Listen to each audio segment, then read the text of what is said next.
Good afternoon, dear students, and most welcome to join today's science class. You have already learned most of the part of chapter electricity before today, but today we will study the remaining parts of this chapter electricity. तो आज हम लोग जो सब topic बचे रह गए हैं उसकी स्टडी करेंगे, ठीक है। ध्यान देंगे।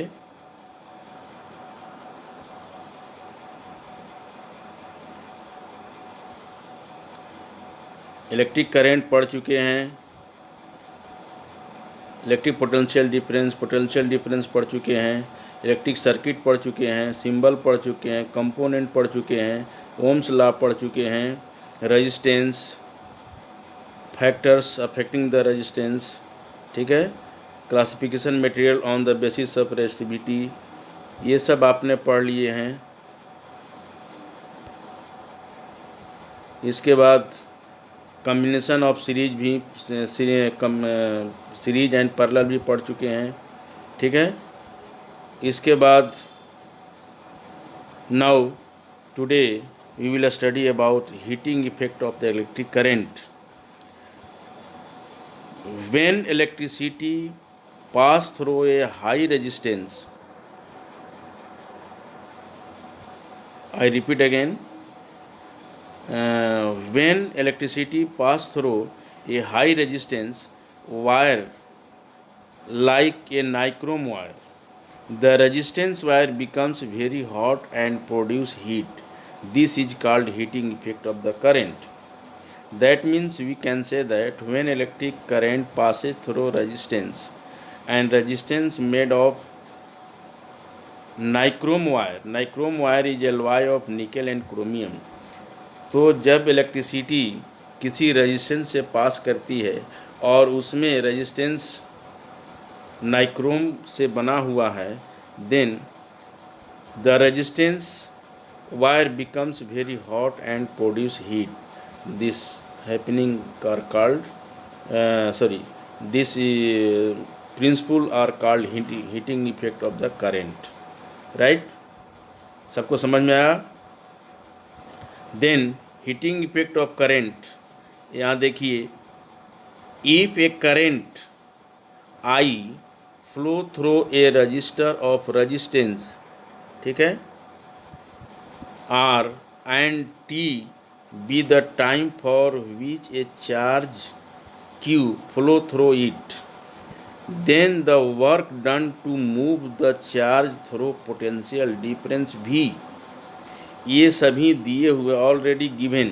ई फिर से देखिए, if a current that represent by I flow through a resistor of resistance R and T be the time for which a charge Q flow through it, then the work done to move the charge through potential difference भी। W is equal to Q into V. Here W क्या है? Work done.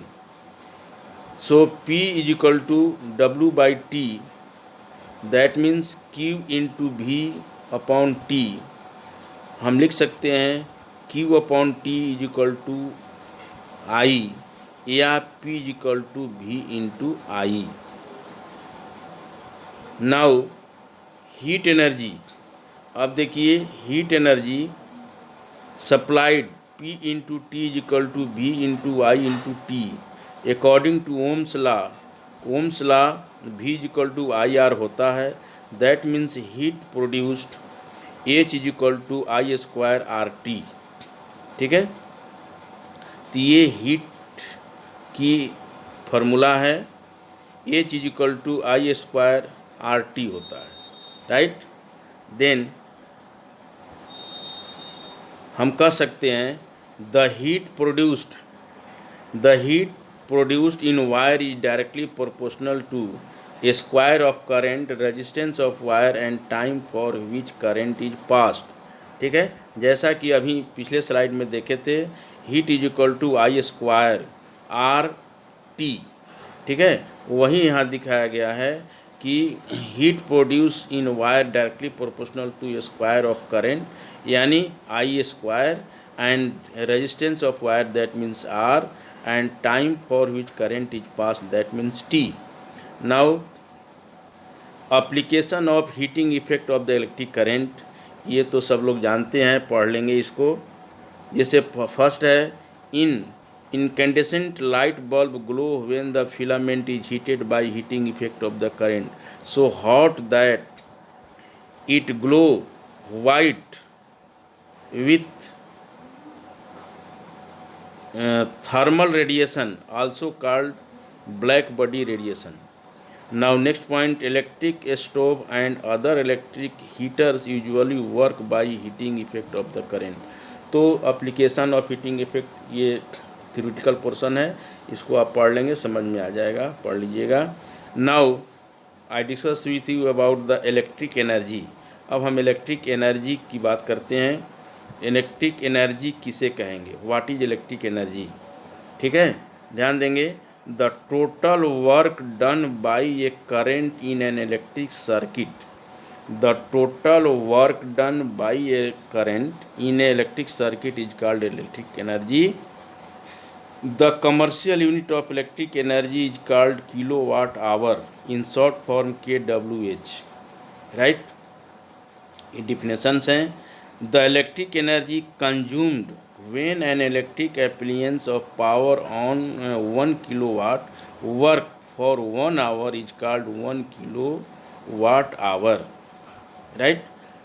The electric energy consumed when electric appliance of power 1 kilowatt works for 1 hour, यदि एक our में 1 kilowatt energy use होती है तो उसको कहते हैं 1 किलोवाट आवर, राइट। देन